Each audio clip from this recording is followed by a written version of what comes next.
Hi guys, ഞാനിന്ന് പറയാൻ പോകുന്നത് എൻ്റെ ജീവിതത്തിൽ വന്ന ഒരു ഭാഗ്യത്തെക്കുറിച്ചാട്ടോ. ഈ ഇരുന്ന് മേക്കപ്പ് ചെയ്യുന്ന ആളുണ്ടല്ലോ, അവനാണ് ഈ കഥയിലെ ഹീറോ. ജീവിതത്തിൽ ആദ്യമായി ഒരു ചാനലിൻ്റെ ഫ്ലോറിൽ കയറാൻ എനിക്ക് ഭാഗ്യം നേടിത്തന്നത് ഇവനായിരുന്നു. ഇവനെൻ്റെ പെങ്ങളുടെ മകൻ സെമീജ് കൊമ്പൻ.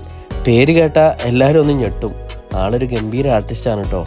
തിരുവനന്തപുരം അമൃത സ്റ്റുഡിയോയിൽ കോമഡി മാസ്റ്റേഴ്സ് എന്ന പ്രോഗ്രാമിലേക്ക് അവന് ഇൻവിറ്റേഷൻ ഉണ്ടായിരുന്നു. കൂടെ ഞാനും എൻ്റെ കസിൻ ആഷിഫും ഷാഫിയും അവൻ്റെ ഫ്രണ്ട് സഞ്ജുവും ഉണ്ടായിരുന്നു. ഒരു അടിപൊളി അടാറ് പരിപാടിയായിരുന്നു കേട്ടോ. നാദർഷയ്ക്കയും വിഷ്ണു ഉണ്ണികൃഷ്ണനും ഗിന്നസ് പക്രു ചേട്ടനും എലീന പടിക്കലും ഒക്കെ ഉണ്ടായിരുന്നു. ഈ വീഡിയോ 1 ഇയർ മുന്നേ ഉള്ളതാട്ടോ. ഇപ്പോൾ അപ്ലോഡ് ചെയ്യാൻ തോന്നിയതാണ്. ഞങ്ങൾ അവിടെ എത്തിയപ്പോൾ ഒരു ഗംഭീര സ്വീകരണം തന്നെയായിരുന്നു ലഭിച്ചത്. കൂടാതെ ഞങ്ങൾക്കന്ന് അവിടെ താമസിക്കാനുള്ള റൂംസും അവർ റെഡിയാക്കിയിരുന്നു.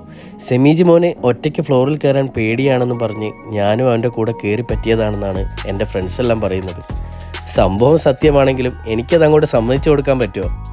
അങ്ങനെ രാവിലെ തന്നെ 10 മണിക്ക് ഞങ്ങൾ സ്റ്റുഡിയോയിലെത്തി. അവിടുന്ന് ഒരുപാട് ആളുകളെ പരിചയപ്പെട്ടു. ഒരു വല്ലാത്ത എക്സ്പീരിയൻസ് ആയിരുന്നു ഈ ഒരു യാത്രയും അവിടുന്ന് പരിചയപ്പെട്ട ആർട്ടിസ്റ്റുകളും. ഷൂട്ട് കഴിഞ്ഞ് എല്ലാവരോടും ബൈ പറഞ്ഞ് ഞങ്ങൾ നേരെ റൂമിലേക്കും പിന്നീട് വീട്ടിലേക്കും തിരിച്ചു. അപ്പോൾ മറ്റൊരു വീഡിയോയിൽ കാണുന്നത് വരെ എല്ലാവർക്കും ബൈ ബൈ. സബ്സ്ക്രൈബ് ചെയ്യാത്തവരെല്ലാം സബ്സ്ക്രൈബ് ചെയ്ത് കൂടെ. ഇനിയും ഇതുപോലുള്ള വീഡിയോസ് ഞങ്ങൾ അപ്ലോഡ് ചെയ്യുന്നതാണ്. അപ്പോൾ എല്ലാവരും കൂടെ തന്നെ കാണുമെന്നുള്ള വിശ്വാസത്തോടെ നിങ്ങളോടെല്ലാം ബൈ ബൈ പറയുന്നു.